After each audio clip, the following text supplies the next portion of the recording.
नमस्ते दोस्तों, स्वागत है आपका मेरे चैनल में। आज की कहानी उत्तराखंड की सच्ची घटना पर आधारित है। अगर आपको कहानी थोड़ी सी भी अच्छी लगे तो वीडियो को लाइक, शेयर और चैनल को सब्सक्राइब करना ना भूलें। आज की कहानी है राजुल्ला मालुसाई उत्तराखंड की सच्ची अमर प्रेम कथा। उत्तराखंड की लोक गाथाओं में गाई जाने वाली 15वीं सदी की प्रेम कथा है राजुल्ला मालुसाई की। कहते हैं कुमाऊं के पहले राजवंश कत्यूर से ताल्लुक़ रखते थे। उन दिनों कुमाऊं के पहले राजवंश कत्यूरों की राजधानी बैराठ वर्तमान चौखटिया में हुआ करती थी। उस समय बैराठ में राजा दूला शाह का शासन था। वे निसंतान थे। संतान प्राप्ति के लिए वे कई जगह मन्नतें मांगने जाया करते थे। इसी उम्मीद के साथ वे एक बार बागनाथ बागेश्वर पहुँचे। यहाँ उनकी मुलाकात भोट के व्यापारी दंपति सोनपत सौका और गांगुली से हुई। वे भी संतान की मनोकामना मांगने जाया करते थे। इसी उम्मीद के साथ वे एक बार बागनाथ बागेश्वर पहुँचे। यहाँ उनकी मुलाकात भोट के व्यापारी दाम्पति सोनपत सौका और गांगुली से हुई। वे भी संतान की मनोकामना से यहाँ आए थे। दोनों ने एक दूसरे से वादा किया कि यदि उनकी संतानें लड़का लड़की हुई तो उनका आपस में विवाह कर देंगे।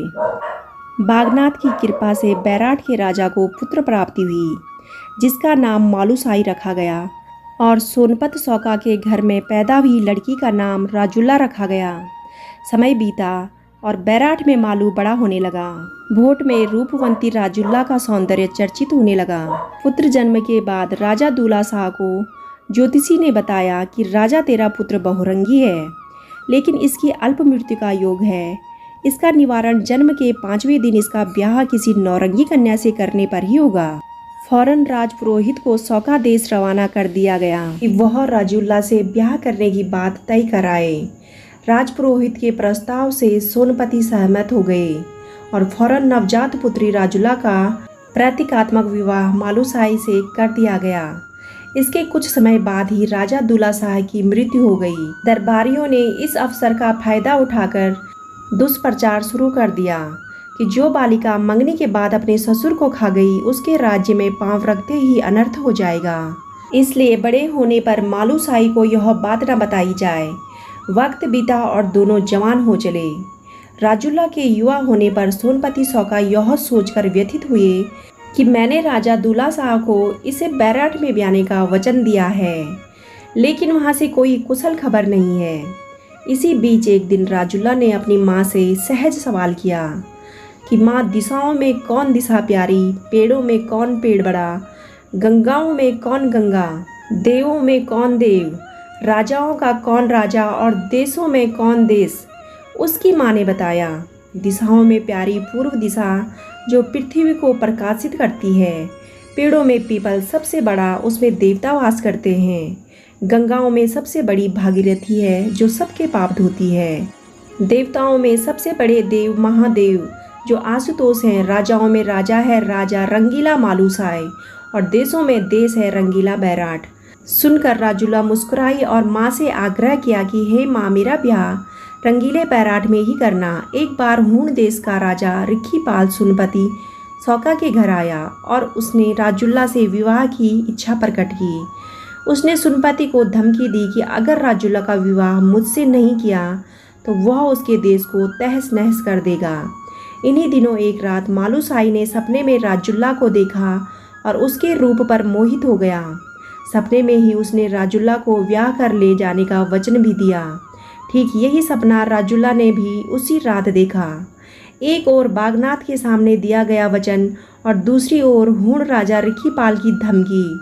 इन जटिल हालातों में राजुल्ला ने खुद बैराठ जाने का निश्चय किया। उसने अपनी माँ से बैराठ का रास्ता जानना चाहा, लेकिन माँ ने उससे कहा कि बेटी, तुझे तो हूण देश जाना है, बैराठ के रास्ते से तुझे क्या मतलब। उसी रात में एक हीरे की अंगूठी लेकर राजुल्ला चुपचाप बैराठ की ओर चल पड़ी। पहाड़ों को लांघकर वह मुनस्यारी होते हुए बागेश्वर पहुंची। वहां से उसे कप्पू पक्षी उसे रास्ता दिखाते हुए बैराठ ले गया। इसी बीच मालुसाई ने भी सौका देश जाकर राजुल्ला को ब्याह कर लाने की बात माँ के सामने रखी। माँ ने उसे मना किया तो उसने भोजन त्याग कर रानियों से भी बातचीत बंद कर दी। उसके जिद पर अड़े रहने के बाद उसे 12 वर्षीय निंद्रा जड़ी बूटी सुंघाकर बेहोश कर दिया गया। इसके प्रभाव में वह गहरी निद्रा के आगोश में चला गया। इसी दौरान राजुल्ला मालूसाई के राज्य पहुंच गई। वहां पहुंचकर उसने मालूसाई को जगाने का अथक प्रयास किया, लेकिन वह जड़ी के वशीभूत सोता रहा। निराश होकर राजुला ने उसे अपने हीरे की अंगूठी पहना दी और एक पत्र उसके सिरहाने रखकर रोते रोते अपने देश लौट गई। जड़ी का प्रभाव समाप्त होते ही मालूसाई की निद्रा खुल गई। होश में आने पर मालू ने अपने हाथ में राजुल्ला की पहनाई हुई अंगूठी देखी और वह पत्र भी पढ़ा, जिसमें लिखा था कि हे मालू, मैं तो तेरे पास आई थी, लेकिन तू तो निद्रा के वश में था।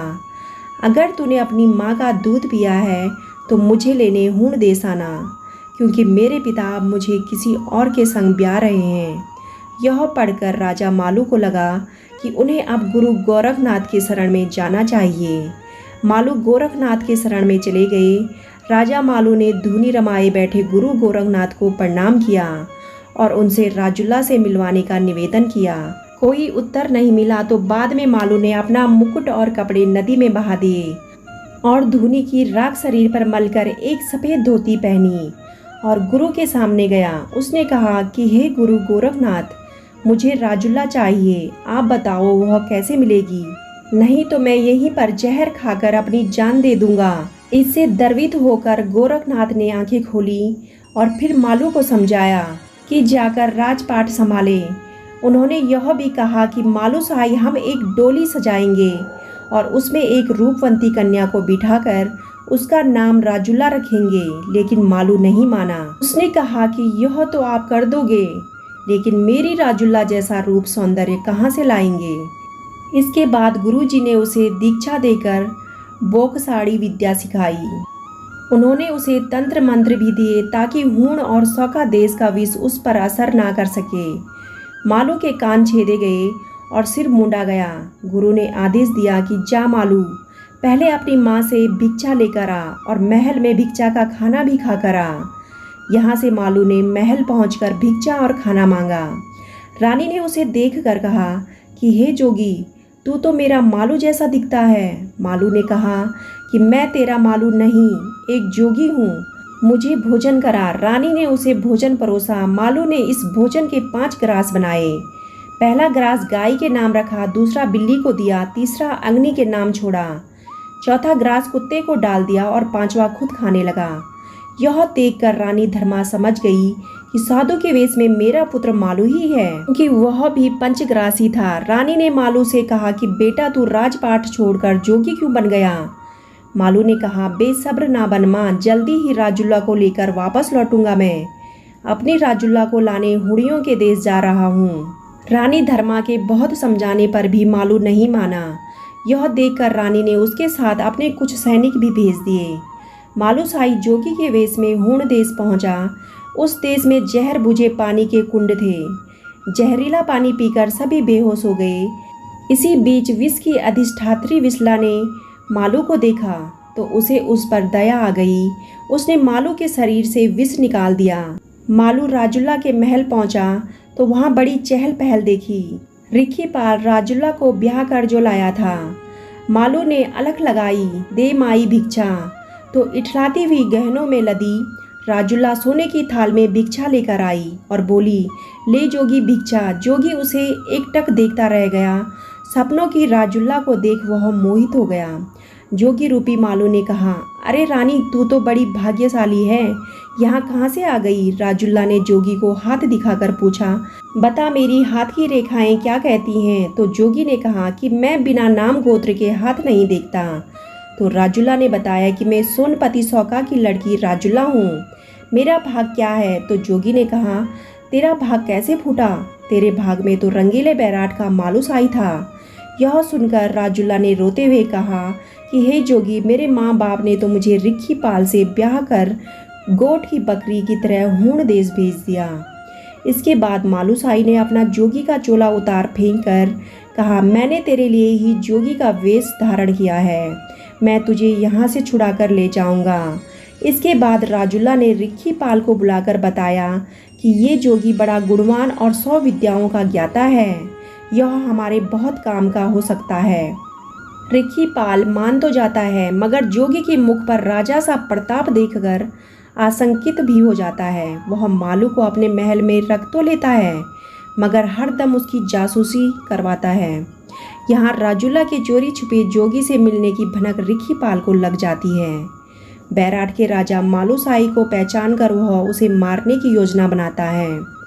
रिखीपाल ने महल में खीर बनवाई और उसमें जहर मिला दिया। मालू को खाने पर बुलाकर उसे जहर बुझी खीर खाने को दे दी गई।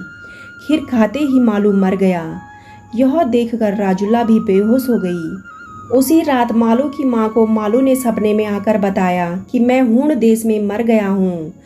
मालू की माँ मालू के मामा मृत्यु सिंह, जो कि गढ़वाल की किसी गढ़ी के राजा थे, सिधवा विधवा रामोल और बाबा गोरखनाथ के साथ हूण देश भेजा ताकि मालू को वापस लाया जा सके।